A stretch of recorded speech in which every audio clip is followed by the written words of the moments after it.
Hello friends, आज हम श्री रामचरितमानस जो कि सिर्फ हिंदी में है उसका एक और पाठ करेंगे। ये देखिए, ये श्री राम जी, लक्ष्मण जी और हनुमान जी। अब मैं आपको बहुत अच्छी और माथे पर लगाने वाली चीज़ दिखाऊंगी। ये हैं भगवान श्री राम के चरण। देखिए कितने शुभ चिन्ह हैं भगवान के चरणों में। ये देखिए, ये पेड़, सतिया, ये श्रीयंत्र, माता रानी, ये झंडे हैं, ये उनका हल है, ये उनका मुकुट है, ये सुदर्शन चक्र है, ये नाग देवता हैं, ये भाला है, ये छत्र है, ये उनको जो ऐसे करते हैं, ये सिंहासन है, ये खुद हैं, ये माला जी हैं, त्रिशूल है, ये रथ है, ये कमल का फूल है। ऐसे ही देखिए, इसमें भी सारे शुभ चिन्ह हैं। ये सूर्य है, ये त्रिभुज है, ये लक्ष्मी यंत्र है, ये शंख है, चंद्रमा है, ये ध्वजा है, ये कलश है, ये पृथ्वी है, ये मुझे नहीं पता क्या है, ये माता रानी, ये मत्स्य अवतार उनका, चंद्रमा, ये घवन, ये सारंगी, ये सितार, ये धनुष, बाण और ये बत्तख, ये सब प्रभु के चरणों में ही है। देखिए, अब मैं आपको माँ जानकी के चरण दिखाऊंगी। देखिए, सेम चरण माँ जानकी के हैं, जैसे राम जी के हैं ऐसे ही माँ जानकी के हैं। माँ जानकी लक्ष्मी का रूप है और श्री राम विष्णु भगवान का रूप है। अब हम आगे चलते हैं। देखिए, ये श्री विष्णु भगवान ने जो कि राम जी के रूप में आए थे, ये उनका शंख, चक्र, गदा हर चीज़ के साथ संपूर्ण चतुर्भुज रूप है। और ये नारद जी हैं जिनको उन्होंने माया मुक्त किया था। अब हम श्री रामचरितमानस के प्रथम सोपान बालकांड का प्रथम पृष्ठ पढ़ेंगे। जब भी आप सुने तो मेरे चैनल को सब्सक्राइब ज़रूर करें। मुझे बताइएगा कि आप लोग और क्या सुनना चाहते हैं। मैं न्यूमरोलॉजिस्ट पूजा बंसल लोगों की प्रॉब्लम भी सॉल्व करते हैं। हमें नहीं जानना कि वो कहाँ पैदा हुए हैं, उनका जन्म का समय क्या है। आप सिर्फ डेट ऑफ बर्थ दीजिए, मैं आपके बारे में ही आपको बहुत कुछ बताऊंगी आपके नंबरों से। बाकी आप जो जानना चाहते हो जैसे कि आने वाले वक्त में क्या सुख आएंगे, क्या थोड़ी बहुत परेशानी आएंगी या क्या बीमारियाँ आएंगी, उनके आने से पहले ही उनका उपचार कर लें, ये सब भी मैं बताती हूँ। चलिए अब शुरू करते हैं। श्री रामचरितमानस प्रथम सोपान बालकांड। अक्षरों, अर्थ समूहों, रसों, छंदों और मंगलों की करने वाली सरस्वती जी और गणेश जी की वंदना करता हूँ मैं। श्रद्धा और विश्वास के स्वरूप श्री पार्वती जी और श्री शंकर जी की मैं वंदना करता हूँ, जिनके बिना सिद्धजन अपने अंतःकरण में स्थित ईश्वर को नहीं देख सकते।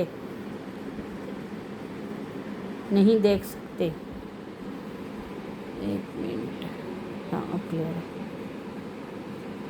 ज्ञानमय नित्य शंकर रूपी गुरु की मैं वंदना करता हूँ, जिनके आश्रित होने से ही टेढ़ा चंद्रमा भी सर्वत्र वंदित होता है। श्री राम सीता जी के गुण समूह रूपी पवित्र वन में विहार करने वाले विशुद्ध ज्ञान संपन्न कवीश्वर श्री वाल्मीकि जी और कपीश्वर श्री हनुमान जी की मैं वंदना करता हूँ। उत्पत्ति, स्थिति, पालन और संहार करने वाली, कलेशों को हरने वाली तथा संपूर्ण कल्याणों की करने वाली श्री रामचंद्र जी की प्रियतमा श्री सीता जी को मैं नमस्कार करता हूँ, जिनकी माया के वशीभूत हो संपूर्ण विश्व, ब्रह्मादि देवता और असुर हैं, जिनकी सत्ता से रस्सी में सर्प के भ्रम की भांति यह सारा दृश्य जगत सत्य ही प्रतीत होता है, और जिनके केवल चरण ही भवसागर से तरने की इच्छा वालों के लिए एकमात्र नौका है।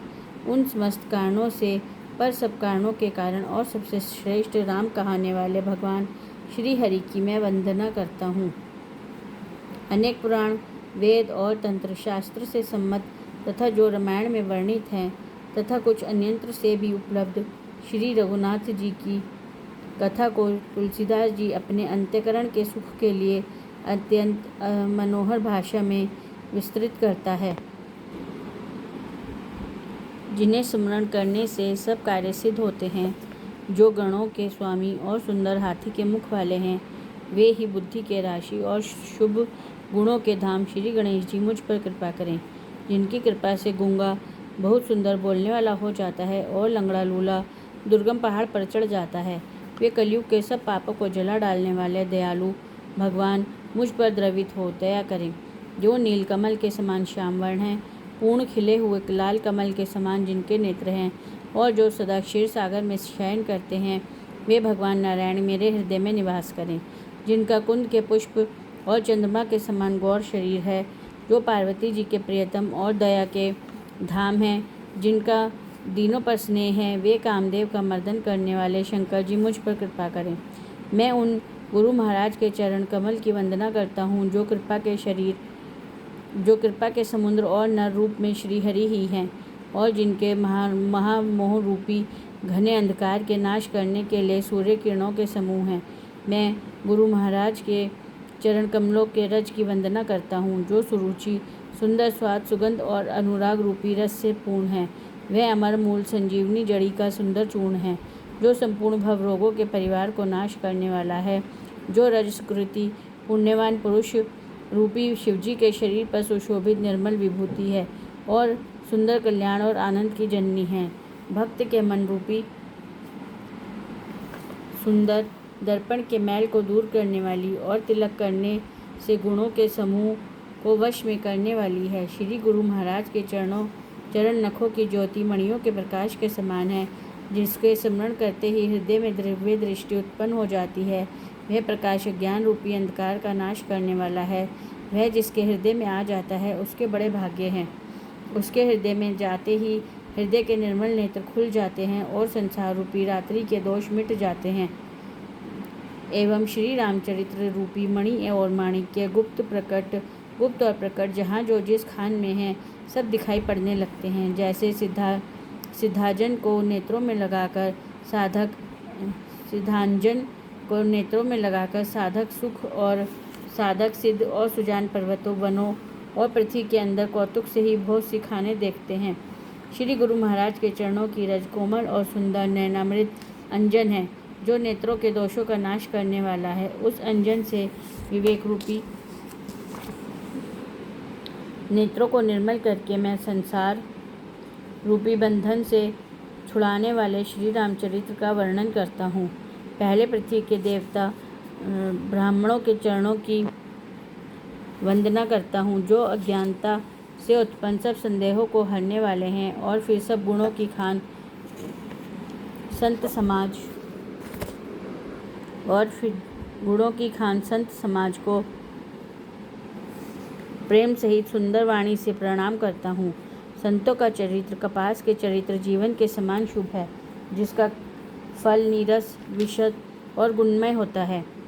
कपास की डोडी नीरस होती है, संत चरित्र में भी विषाक्त शक्ति नहीं है, इससे वह भी नीरस है। कपास उज्ज्वल होता है, संत का हृदय भी अज्ञान और पाप रूपी अंधकार से रहित होता है, इसलिए वह विशद है, और कपास में गुण तंतु होते हैं।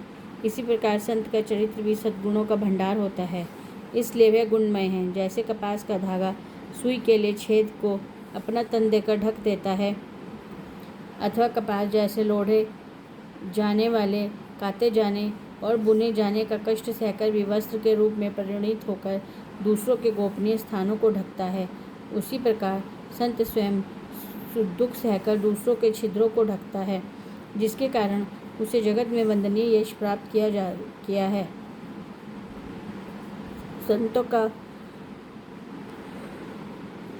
संतों का समाज आनंद और कल्याणमय है।